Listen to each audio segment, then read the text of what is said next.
Apple might revamp the Apple remote, the New York tech scene is full of unborn unicorns, and the rumors of Foursquare's death have been greatly exaggerated. It's May 5th, 2015, and this is Crunch Report.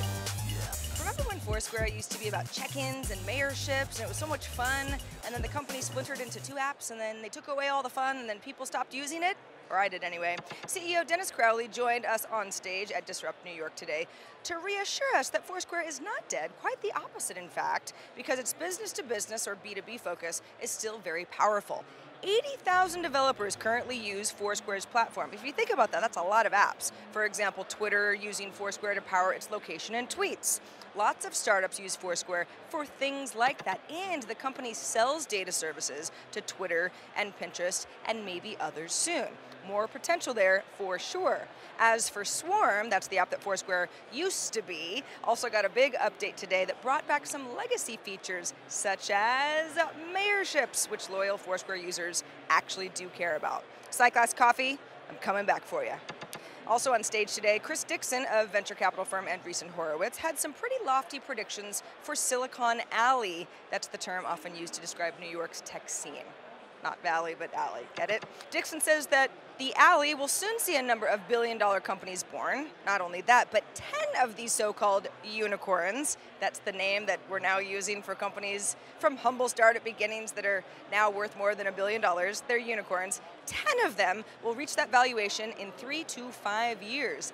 And supposedly, according to Dixon, they'll be in New York, not San Francisco, certainly not Mountain View, which is fine with me because maybe it'll lower the rents in the Bay Area.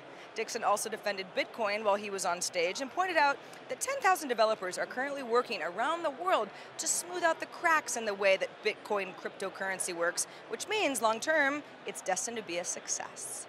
Apple's annual Worldwide Developers Conference is just in a few weeks in San Francisco, and rumors are swirling about the next Apple TV.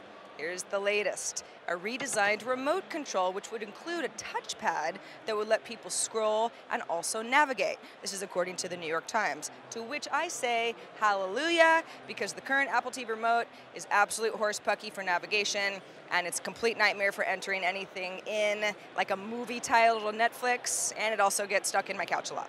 Apple declined to confirm the rumor to TechCrunch. We asked, but let's just go with it for a second.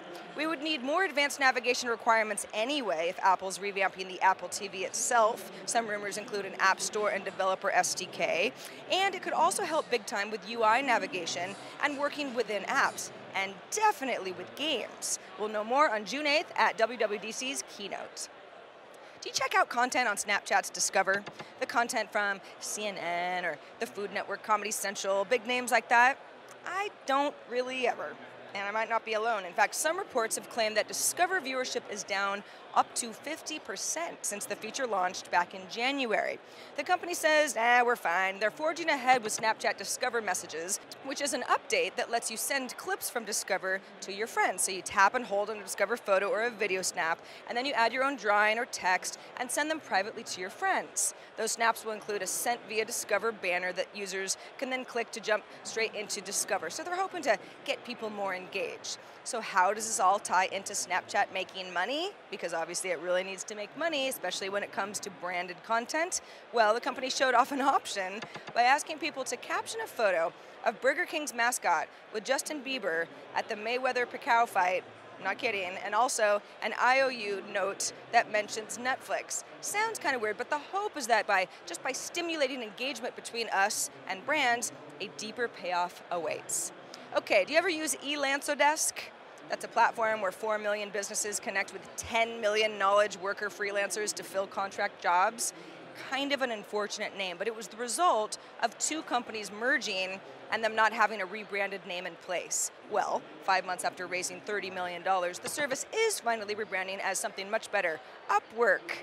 Rolls right off the tongue. It's not just a new name, but it's also a new platform with a mobile app, new search algorithms, faster processing, and even a real-time chat service. This is a free product that Upwork's new CEO of 2 weeks, by the way, Stefan Kazriel, describes as a Slack killer. Shots fired. Upwork works with a bunch of huge businesses, Unilever, Coca-Cola, HP, and Casriel says that currently its platform generates $1 billion worth of jobs. Upwork takes a 10% cut, meaning that its revenues are around the $100 million mark. Not too shabby. The company also says that today there are about 50 million freelancers in the US alone, so some big opportunities there.